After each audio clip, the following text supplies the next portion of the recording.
Museum Bengkulu. Hai. Assalamualaikum warahmatullahi wabarakatuh. Baiklah, kami dari kelompok 3 dan 4 akan mengunjungi Museum Negeri Kota Bengkulu. Ikutin keseruan kami ya. Halo teman-teman, saat ini kami sedang berada di Museum Negeri Bengkulu yang terletak di Jalan Pembangunan nomor 8, Kota Bengkulu. Museum ini merupakan salah satu tempat wisata edukasi dan sejarah yang cukup terkenal di Bengkulu karena menyimpan banyak koleksi budaya serta peninggalan bersejarah dari berbagai daerah di Provinsi Bengkulu. Tempat ini cocok dikunjungi oleh pelajar, mahasiswa, maupun masyarakat umum yang ingin menambah wawasan tentang sejarah dan budaya lokal. Halo semuanya, nah saya Wahyuni Zulhijjah bersama narasumber kita hari ini yaitu dengan Bapak Helvi Kurniadi. Oke. Nah jadi di sini kami akan mewawancarai kepada Bapak Helvi mengenai sejarah-sejarah dan koleksi yang ada di Museum Kota Bengkulu. Jadi di Museum Negeri Bengkulu ya, kita memiliki memang banyak koleksi. Khususnya di Museum Negeri Bengkulu ini kita memiliki koleksi kurang lebih itu 6.500. Tapi kalau keunikan dari koleksinya itu sendiri banyak sebenarnya. Kayak seperti koleksi kita yang tabut ini mungkin di Indonesia yang cuman mengadakan festival tabut cuman Provinsi Bengkulu dan Sumbar. Sumbar itu juga cuman sebagian. Nah, jadi itu ada istilahnya itu budaya khusus dari provinsi kita sendiri. Ada juga kayak aksara Ulu. Kalau di Jawa itu ada namanya aksara Jawa, tapi di Sumatera ada aksara Ulu. Kalau di Bengkulu lebih kenal Kaganga biasanya. Jadi itu mungkin dari sekian banyak koleksi kita yang memang mencerminkan Provinsi Bengkulu itu sendiri. Di dalam museum terdapat banyak koleksi menarik dan unik.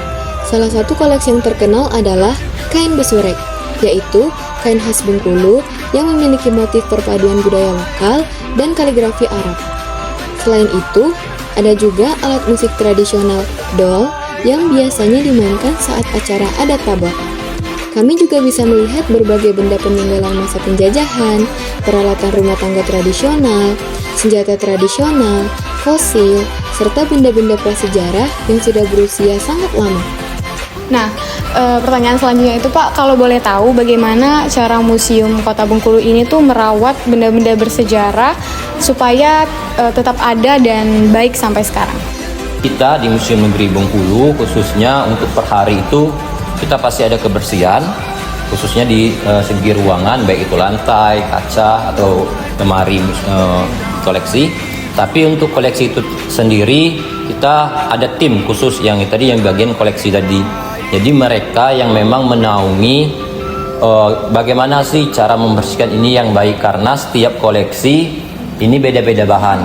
Kayak kalau dari besi itu cairannya apa, kalau yang misal cuma kain itu cuma dibersihkan aja. Nah jadi tim khusus itu yang memang membersihkan koleksi-koleksi yang ada.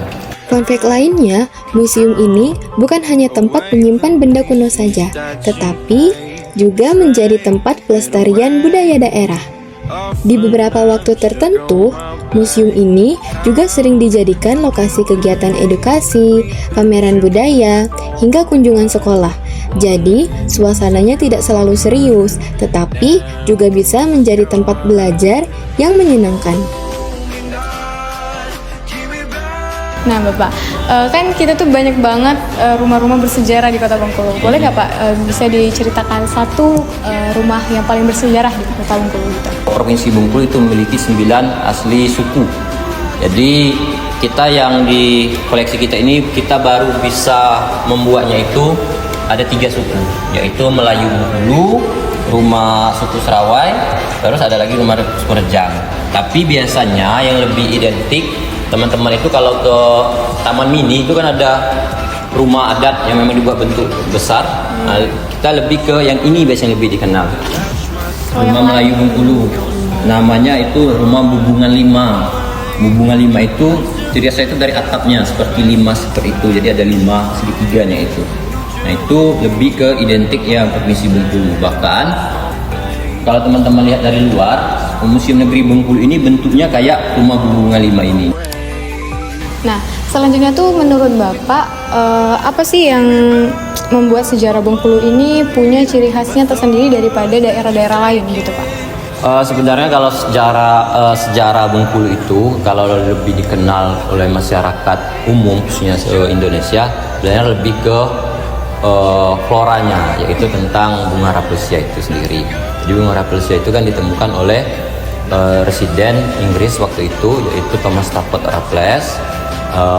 Beliau itu memimpin Bengkulu waktu itu waktu dijajah Inggris. Jadi mereka menemukan bunga rafflesia itu di daerah wilayah Bengkulu Selatan.